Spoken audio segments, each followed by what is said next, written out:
With Dembele, unfortunately, winning the Ballon d'Or, we want to look back at why he was given this award, the criteria that I believe, or we believe, should change in the Ballon d'Or, what criteria should be given more prominence than others, how it should be awarded, etc., because him winning the Ballon d'Or is an absolute disgrace. And with that being said, guys, welcome back to another episode of the Basement Ballers. My name is Kareem. That's Brahim. Today we are going to be talking about the Ballon d'Or. It is Monday, September 22nd, right after the Ballon d'Or ceremony has concluded. And we wanted to talk about what we think is going into the decision-making for the Ballon d'Or and what we would change personally to, in the future, award this very prestigious, or once prestigious award more fairly.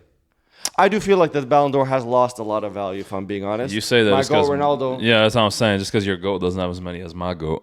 No. But he's obviously Ronaldo, because he's been in the game for so long. He obviously knows a lot more about footy and what it takes to be the most valuable player in a particular season. So I definitely take his opinion pretty much as like a gold standard of opinions. Messi, all he does is camera. You know what I'm saying? So anyway, back to the video.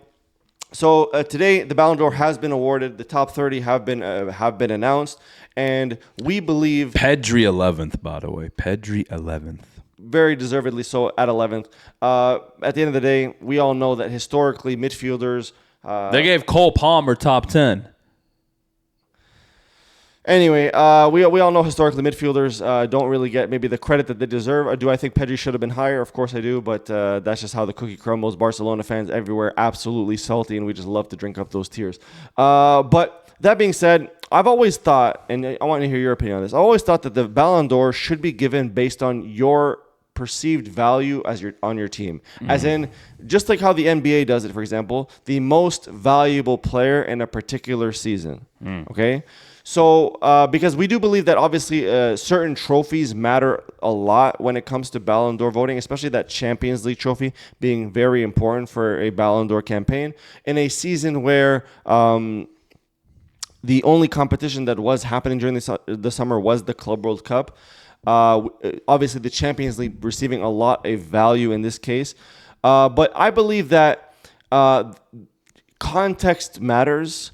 I believe in the context of, for example, PSG, the fact that they could just sit back and cruise their way for most of the season after securing a title in March. I think that's an important context. I think league ranking matters. I don't think it's just as simple as saying, oh, well, this person won the Champions League or this, you know what I mean? Yeah, for me, I'd like to add on to that. I think personally what the Ballon d'Or needs to start doing, because I imagine they don't do it now, which they should have. They should basically, in order to see who's deserving of a Ballon d'Or, for example, if you look at like this year, obviously you have Dembele, Rafinha, Lamine. Those are like the three most talked about, obviously, right? I feel like in order to best determine who was the most valuable to their team, whatever, you basically look at, okay, when this player wasn't playing, for example, he was injured, was rested, etc., what was the team's record without them? If you look at Barca, for example, last year, without Lamine Yamal, we didn't win a single game, right? Without Rafinha, we still won, but less games. Without Dembele, PSG were still beating teams. Without Dembele, for example, in the Club World Cup this year, as an example, they beat Atletico Madrid 4-0. I know Atletico Madrid is not amazing like they used to be, but they're still Atletico Madrid. And they were able to beat them 4-0 without the quote-unquote Ballon d'Or. You know what I mean? For me, that's one way to determine it. Obviously, as well, take the context of the leagues. Because, for example, PSG is the only team, and I'm not saying this is why they won the Champions League necessarily, but it did contribute to it. Barca, Liverpool, Madrid, Milan, all these teams can't do what PSG does, and right before a Champions League game midweek, rest most of their team on the weekend against Ligue 1 opposition just because they know that their PSG's B team could probably beat them, and even if they don't, well, they're like still 15, 20 points ahead of the second place team, right? For example, with Barca, Balde, Koundé, Lewandowski were injured for the Inter games. Why? Because obviously there was a lot of games being played, so they got injured, right? PSG don't have that issue. With Liverpool, they had injuries as well. Madrid had their injuries as well last year. Like, their defense was decimated. Them boys had to start Raul Asensio on defense, which is not a fate I would wish on my worst enemy. But the context needs to be, context matters in this situation.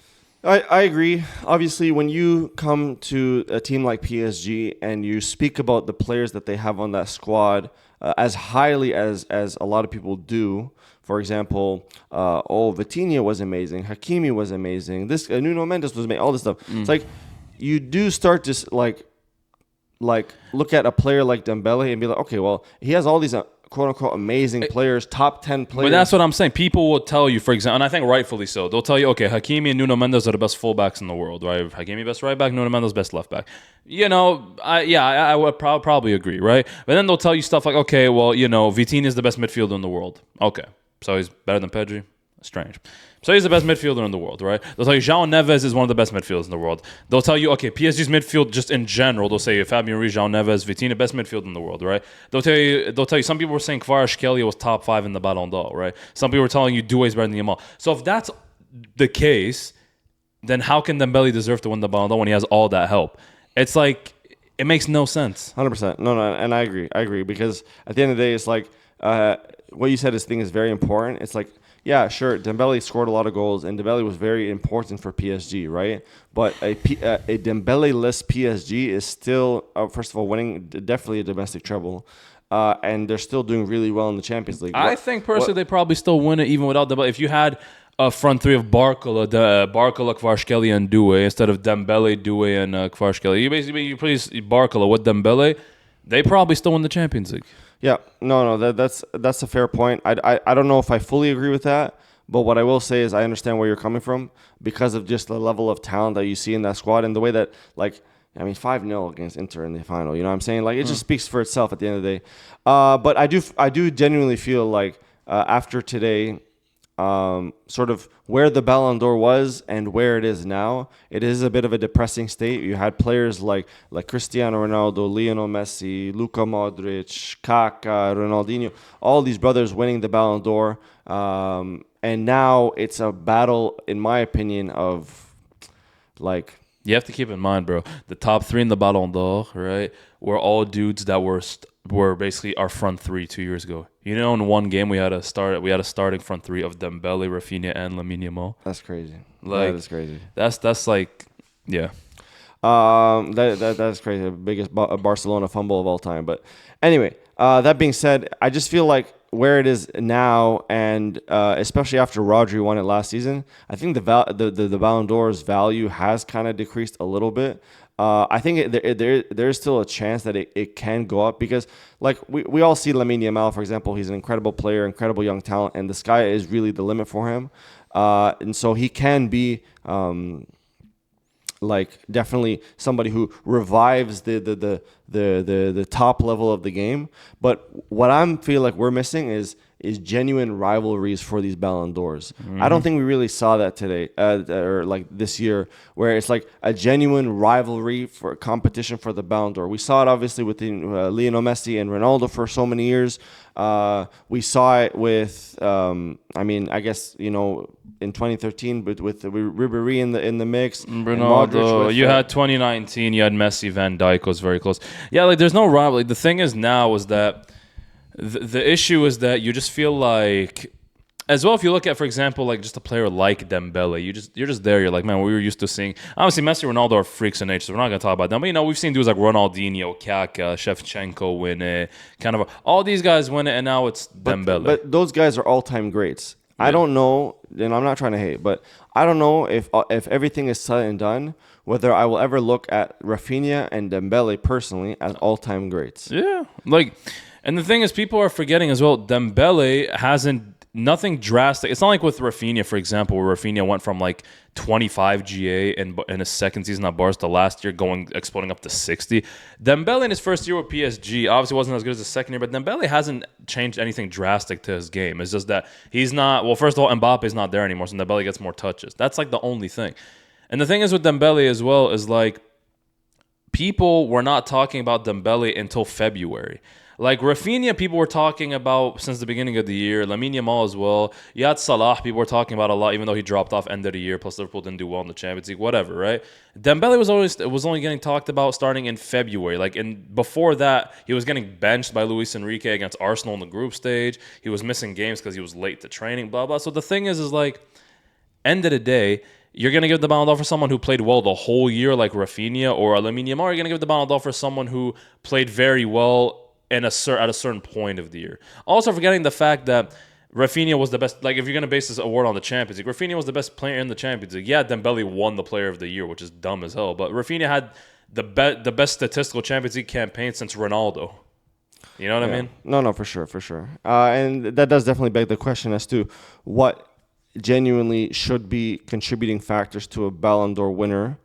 And I don't think it's as simple as saying, oh, this person won the Champions League, this person didn't. I don't think it's as simple as saying that. I do really think that overall we should be looking at who is the player that was the most valuable for their team. It's as simple as that. The Ballon d'Or should be placed on value. Obviously, keeping in mind that league rankings and difficulty needs to come into play. Big moments need to come into play. So, for example, Lamine Yamal stepping up in big moments, Rafinha stepping up in big moments, scoring a hat trick against Bayern Munich, for example.